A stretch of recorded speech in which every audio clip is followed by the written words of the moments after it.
Hey, welcome back to my channel. I know this isn't the most enticing artwork to start a video off with, but it's here to illustrate a point. And the point is we're going to be talking about storytelling, visual storytelling for comic books today. And as a comic book artist myself, I really feel like I'm kind of learning on the job every day as I do this stuff. There's so much to learn in comics. There's so much that goes into not only the act of drawing, like composition, perspective, inking, but there's so much thinking that goes into making something read clearly. And there's sort of an art to putting in just enough information on a comic page to make it make sense. And I've noticed with myself, and I've also noticed with some of my students and anyone who is first starting off making comics, there's a tendency to put too much information down on the page.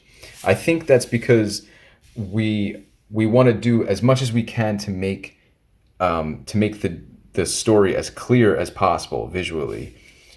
Or I think also where it comes from is some of us are so influenced by movies and television and any kind of media that moves nowadays that in a way we're a little bit inclined to mimic that kind of storytelling. So in a way, comics from someone who's just starting out almost seem more like storyboards for a movie or a TV show rather than comics. And although there are similarities between storyboarding, animation, movies, and comics, there are some really stark differences as well. I guess the most obvious difference is that in comics, nothing moves, right? Everything is just a stagnant picture.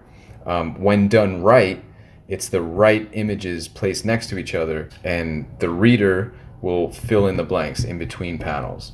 And in that process, the story kind of comes alive. There's a book called Understanding Comics by Scott McCloud, and he goes into this in much greater depth than I can and than I will in this video. And he's also it's really well written, and I definitely just recommend this book. He goes into many aspects of understanding comics, but there's a whole chapter specifically on pacing and visual storytelling in here. So I'll link this down below if you're interested. Like I said, in this video, I'm just going to kind of scratch the surface, but if you want to dive deeper into this kind of stuff, this is definitely a book you want to check out. But I made this quick example here to hopefully illustrate my point of perhaps putting too much information into a comic, and then I'll show you a way of how we might be able to simplify that kind of a story. So let's just take a look at this stick figure comic that I put together, and we'll start with panel 1. We have a character in a room looking at a glass of water in the foreground. In panel 2, it looks like the angle changed and maybe the camera is placed behind him. And so now we're looking at him looking at that cup of water from a different angle. In panel 3, we have a close-up shot of the character, and it looks like he's smiling. Maybe he's very thirsty, so he's happy to see that there's some water nearby. Panel 4, we have a close-up shot of him grabbing the glass. In panel 5, he's holding up the glass to his face, really happy to come close to some water. In panel 6, he finally drinks the water. On page 2, in the first panel, he drank the water and he's wiping his chin off, and he's very happy. Quenched his thirst, I guess. He puts the water down in the next panel. In the third panel, he's very happy again, once again, very satisfied. In the fourth panel, now he's walking away, still looking back at that cup of water. Wow, that was some good water. In the second to last panel, we see a close-up shot of his feet actually walking away. And then in the last panel, he's finally walking out the door.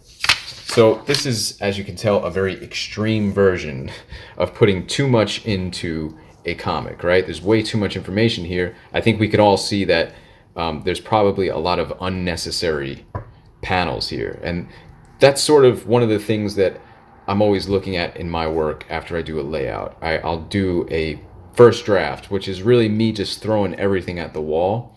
And then comics, like a lot of art forms, is very reductive.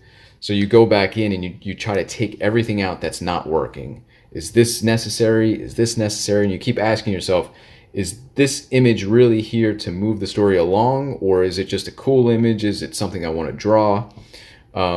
So everything that doesn't move the story along and isn't necessary, I take out. And I hope to have only the panels and images there that further move the story along and make it so that the reader doesn't have any problems understanding what's going on.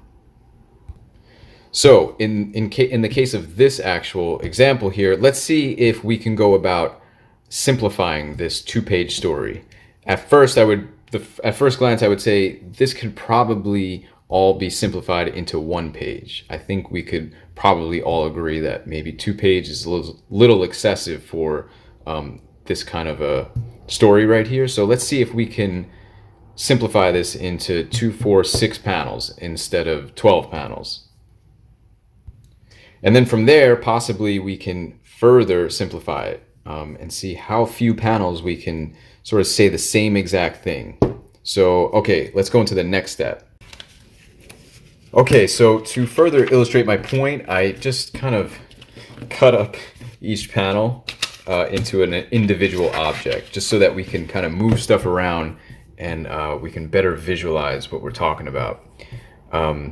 Like I said, so much of comics is like an editing process. So this is like a really good exercise that I recommend you might try out as well, just so you could get in the habit of moving things around and telling a story by not only reordering things, but taking things out and seeing how little you can keep while telling the same story. So let's see. We had 12 panels before to kind of illustrate this point. Let's see if we could do it in 6 panels and see if it still makes sense. Okay, so here's a new reordering of that same story. I just moved these panels around, and let's see if this makes sense. 2, 4, 6 panels instead of 12. So in the first panel, the main character sees the glass of water. Then in the second panel, we get a close-up reaction shot of him smiling. In the third panel, he's grabbed the water. In the fourth panel, he drinks the water. In the fifth panel, he finishes drinking the water, wipes his mouth, and then in the final panel, he walks out of the room. Now, I think that definitely makes sense. It tells the same story, and it does it in a much more concise and condensed way. But looking at it, I still think that there are some unnecessary, maybe redundant panels. What do you think? So if he looks at the glass of water, and then we get a reaction shot from him, do you think we need to see him raise the glass of water to his face and then drink it? Or do you feel like this panel might actually be unnecessary? As I'm looking at it, I feel like this panel might be unnecessary. So, and there might be some other things here that I can move around. So let me reorder some of this stuff again and see if I can tell the same story, but this time in 4 panels. Okay, so I rearranged some stuff and now I'm down to 4 panels, and let's see if it makes sense. So in the first panel, we get the character. He spots the glass of water, his reaction shot. We see him drink the glass of water, and then he leaves the room. Ultimately, I still feel like this tells the same story. It just cuts out a lot of that redundant stuff that was happening. Looking back at him looking at the water, him looking at the water from different angles. All that stuff was a little bit redundant. It kind of slowed the story down a little bit. This gets to the point, nice and easy, and it's a quick and easy read for whoever's looking at this. Now, just for the sake of it, I rearranged it again and broke it down into 3 panels. And I feel like it still tells the same story pretty much. Starts, middle, and ending. And I think that's really clear. It's kind of newspaper comic strips. So anyway, the point of this video isn't to say that everything always has to be simplified and always has to read super fast. Sometimes you actually want to add extra panels in there to slow time down. And again, Scott McCloud talks a lot about that in Understanding Comics. But this is just to say that if you find yourself stuck in the habit of not necessarily purposely putting in a lot of panels, but just feeling as though you need to and you don't know how to simplify, This hopefully illustrates how you can better simplify things and how comics don't always have to mimic, live action things the way that we're used to seeing them. Comics are their own art form, and they kind of work in a different type of pacing. So I hope this video was helpful and illustrated this point. I thought cutting these panels out was the clearest way to kind of move this stuff around. But like I said, if you want to dive a little bit deeper into this stuff, definitely check out this book. It's one of my favorite books on just storytelling and the psychology of comics. It's really great. I'll link it below. If you have any questions or comments, definitely leave those down below. I would love to talk more about this if you have any questions. And thanks again for watching, and I'll see you in the next video. Take care.